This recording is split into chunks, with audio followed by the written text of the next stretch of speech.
Good day everyone, my name is Nicole Canto, your news reporter for today.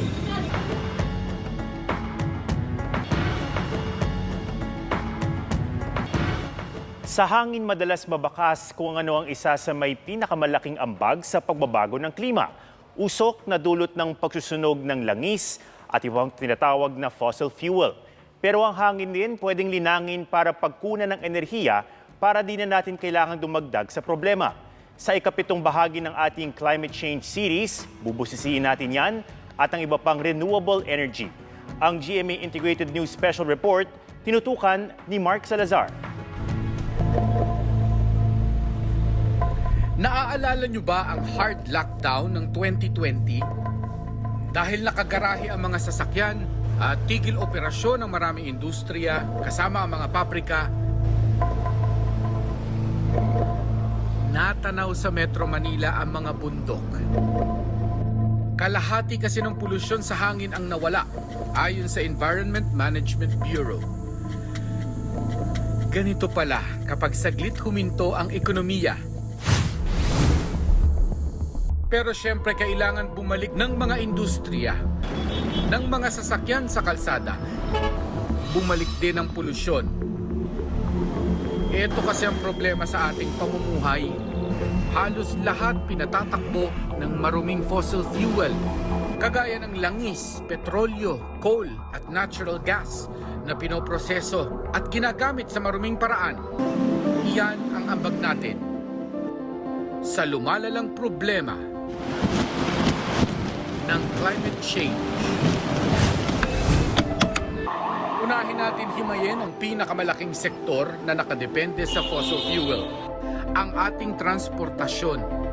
Lalo't may 3 milyong rehistradong sasakyan sa Metro Manila at 10 milyong iba pa sa ibang bahagi ng bansa. Imagine nyo na lang ang mga makina niyan na nagbubuga ng polusyon dahil sa sinusunog na 10 milyong tonelada ng langis kada taon. Sabi ng Environmental Protection Agency sa Amerika, ang pagsusunog ng fossil fuels ang pinakamalaking pinagmumulan ng tinatawag na greenhouse gases tulad ng carbon dioxide. Dahil sa labis na pagdami ng greenhouse gases, ang init mula sa araw natatrap sa loob ng ating mundo na sinasabing dahilan kung bakit painit ng painit ang temperatura ng mundo ngayon. Sabi ng Department of Energy, pinaka-obvious na solusyon dito ay palitan ng electric vehicles ang ating mga sasakyan. Mas mahal, pero malinis. To address na ma-encourage tayo bumili ng electric vehicles, but also magkaroon ng non-fiscal incentives like green routes. Probably, best example is a specific lane in the road that only electric vehicles can use. Pero sabi ng non-governmental organization na Institute for Climate and Sustainable Cities, baka mawalan tayo ng balanse sa enerhiya kung ang 13 milyong sasakyan na gumagamit ng langis ay bigla mong pinagamit ng kuryente. I think hindi pwedeng basta, mag-electric tayo tapos na. Hindi. Mag-charge sila sabay-sabay. At 7 o'clock at night, mahihirapan yung power system natin mag-adjust dyan. Tataas nga naman ang demand natin sa kuryente na gine-generate pa man din ng maruruming coal-powered plants. Wala pa nga iyan, mahigit sa kalahati na ng ating demand o 62 million megawatts ay nanggagaling sa coal-powered plants. Sa Philippine Energy Plan ng DOE, lilipat na raw tayo sa mas malinis na renewable energy. To be exact about it, 35% of our power generation mix should be 35% renewable by 2030. By 2040, it should be 50%. Hindi raw ito imposible dahil nagawa na raw natin ito noong 1980s. 1984, more than 50% tayo sa power using primarily hydroelectric at geothermal. So, nagawa na natin ito. Pero may enerhiyang mas gustong pustahan ng DOE. Renewable energy na para maunawaan ay dinayo namin sa kabundukan ng Pililla, Rizal. Ang mga naglalakihang elising ito hindi talaga pang IG lang kundi lumilikha ng kuryente. Ito ang wind power. Yung wind natin, siya yung nagpapaikot dun sa turbine natin, siya yung nagpapaikot. Then, yung mechanical power naman na nadya-generate doon, kino-convert siya from mechanical to electrical energy. Yun yung ginagamit natin sa bahay. Ang 2 megawatt power na kayang ibigay ng isa lamang na wind turbine na kagaya niyan sa isang bugahan lang ay kayang mag-energize o magbigay ng kuryente sa mahigit 3,600 na bahay para sa buong taon na. Yan ang wind power. Ang wind farm na ito na may 27 windmills o turbina ay kayang gumawa ng 54 megawatts. Sapat na kuryente sa buong taon para sa halos 100,000 kabahayan. Medyo maliit na wind farm lang ito, pero bilyon piso na ang puhunan. Mahal, pero sulit daw kaya naghahanap ang gobyerno ng mga gustong mamuhunan sa mga ganito. Pwede rin naman tayo ang mamuhunan sa mga mas abot kayang teknolohiya. Halimbawa, ang solar panels na nagko-convert ng init ng araw para maging kuryente. Dating pang negosyo lang, pero unti-unti nang bumababa ang presyo.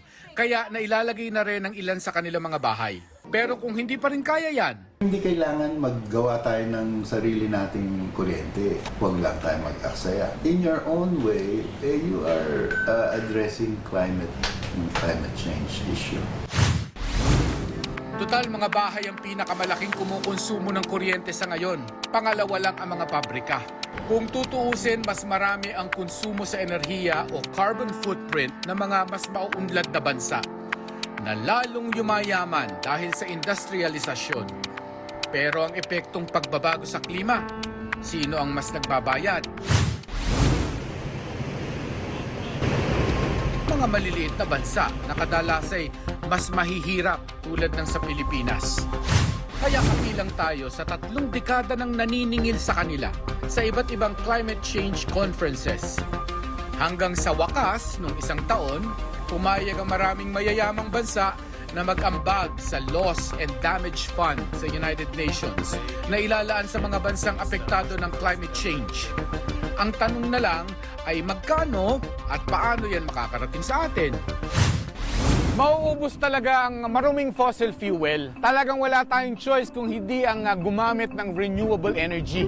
Yung matutunan natin ng teknolohiya ng mga resources na hindi nauubos kagaya ng hangin, ng araw. Pero dekada pa ang ating tatahakin papunta sa teknolohiyang yan. Pero ang mahalaga sa ngayon, papunta na tayo doon. Para sa GMA Integrated News, Mark Salazar, nakatutok 24 oras. Air pollution is one of the biggest environmental problems not only in our country but worldwide. While fossil fuels have been crucial to human development, their importance is gradually diminishing as the world recognizes the need to shift to more sustainable, eco-friendly, and equitable sources of energy. These are the causes of fossil fuel formation. Plant and animal remains. Large quantities of organic matter accumulate in swampy areas, rivers, and oceans. Heat and pressure.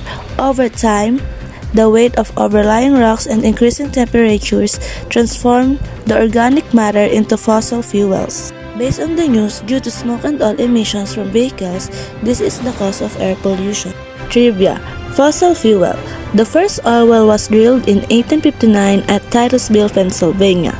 Climate change. In 1896, a seminal paper by Swedish scientist Svante Arrhenius first predicted that changes in atmospheric carbon dioxide levels could substantially alter the surface temperature through the greenhouse effect.